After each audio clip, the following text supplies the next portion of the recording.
You explain why you chose that option, why you were late, why you changed your mind. You notice it only after it's already happening. A simple decision turns into a detailed account. You add context no one requested. You clarify tone. You soften intent. The other person didn't question you, yet your response expands, as if it's filling a gap that hasn't appeared. Something in you assumes misunderstanding is imminent. That silence will be interpreted. That neutrality will be judged. The behavior feels automatic, almost responsible. But it carries tension, a quiet urgency to prevent something undefined. And that urgency didn't start in this conversation. Overexplaining presents itself as transparency. It looks mature, cooperative, emotionally intelligent. But its timing reveals something else. The explanation begins before confusion is visible, before disagreement forms, before anyone signals doubt. Your system predicts objection and responds to it in advance. It constructs defenses against hypothetical criticism. It anticipates interpretations and attempts to control them. This is not simple communication. It is preemptive stabilization. A learned reflex designed to reduce the risk of being seen incorrectly. The conversation becomes less about sharing information and more about managing perception. There is a subtle physiological shift right before you elaborate, a tightening in the chest, a brief internal scan. You review the decision as if from an external perspective. How could this be misread? How might this inconvenience someone? What does this choice say about me? Within seconds, the mind drafts a justification. It organizes reasons. It frames intent carefully.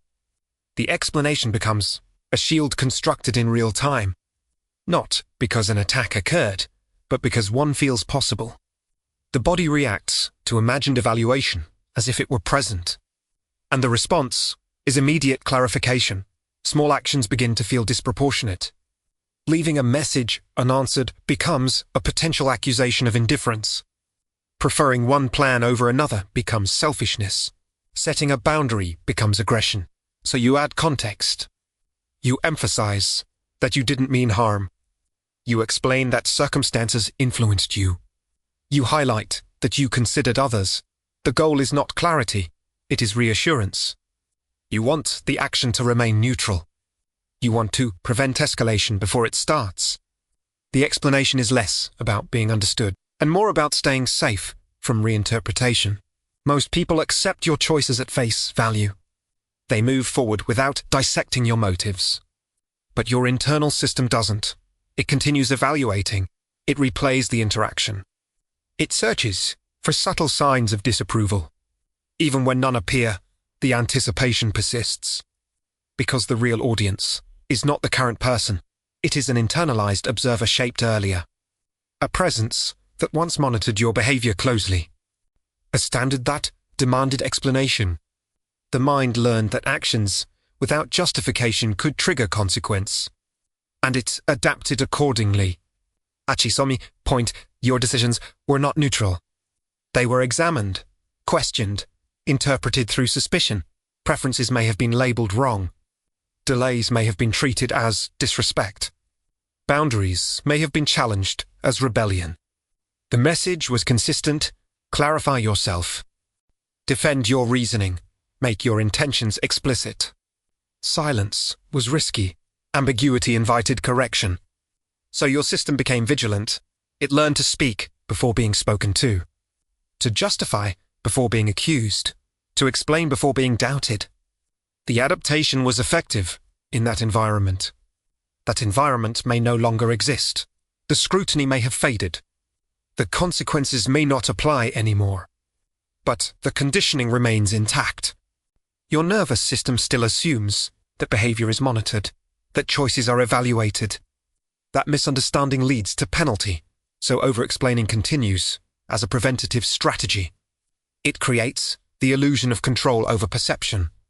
If they understand the context, they cannot misjudge you. If they see your reasoning, they cannot accuse you. If you provide enough detail, you reduce the probability of conflict. The defense activates automatically. Here is the central pattern. You act as if your behavior is constantly on trial, as if every minor decision requires evidence, as if neutrality must be proven. You prepare arguments for actions that need none. You supply testimony for choices that are ordinary. The explanation is not about this moment. It is a response to a time when your behavior truly was evaluated under pressure, when small actions carried disproportionate weight, when being misunderstood had real consequences. The courtroom may be gone, but the trial continues internally. So you speak in longer sentences. You offer more context than necessary. You soften statements that could stand on their own. You try to control interpretations before they form. And when no one objects, you still feel relief. Because the danger you were responding to was never fully external. It was remembered. The defense remains active even in safe environments. Overexplaining is not excess communication. It is preemptive defense against assumed judgment. And this pattern rarely operates alone. There is usually another adaptation attached to it. One that shapes how you anticipate rejection before it is visible. One that prepares you for distance before it occurs. And it often begins in the same place,